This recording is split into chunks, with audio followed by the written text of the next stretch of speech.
ప్రతీకారము బదనాం చేసుడు తెలియనోడేమో మొత్తం కూలిపోయిందట పని చేసు లేదు బురదలు ఎక్కువ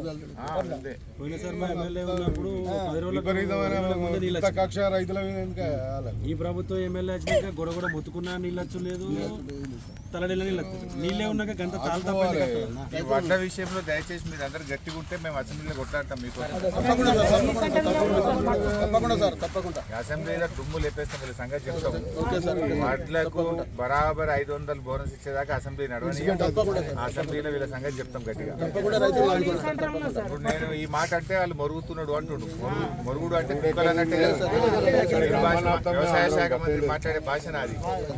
నువ్వు ఆ రోజు బాండ్ పేపర్ మీద రాసిచ్చి మీ సెల్ ఫోన్లలో మెసేజ్లు పంపిది అనుకుందా మీకు పంపించి ఇక మీకు మేము రాగానే గవర్నమెంట్ రాగానే 4,000 పింఛన్ ఇస్తాం, వడ్లకు బోనస్ ఇస్తాం, 15,000 రైతు బంధు ఇస్తామని ప్రతి ఫోన్కు పంపింది.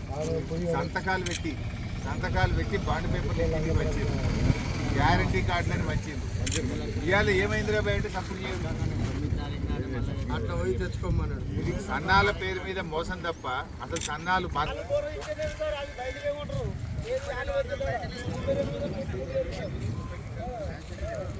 10 క్వింటాల వడ్లు తక్కువ పండుతాయి, దానికి రోగం ఎక్కువ, దిగుబడి తక్కువ, నెల రోజుల పంట ఎక్కువ, నీళ్ళు ఎక్కువ కావాలి, కరెంట్ ఎక్కువ కావాలి, కష్టం ఎక్కువ కావాలి, పెట్టుబడి ఎక్కువ కావాలి. దానికి అగ్గి తెగులు, ఈ తెగులు, ఆ తెగులు, రోగాలు, మందులు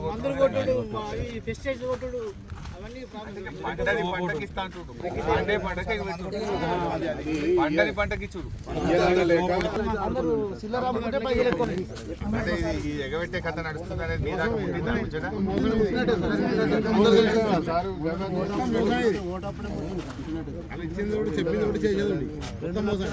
మళ్ళీ ఇప్పుడు అసెంబ్లీ స్టార్ట్ అవుతుంది, గట్టిగా కొట్లాడతా మీకోసం. నడవనీయమిగా 500 ఇచ్చిన మనకనే అసెంబ్లీ నడవాలి. ఇప్పుడు వాళ్ళు గవర్నమెంట్ లకు వచ్చినప్పుడు కూడా ఫస్ట్ మీరు తీసుకున్నవి కూడా ఉంటే 9వ తారీఖు నాడు మళ్ళీ తీసుకోరు 2 లక్షలు ఇస్తామని చెప్పింది వస్తారా అసెంబ్లీకి?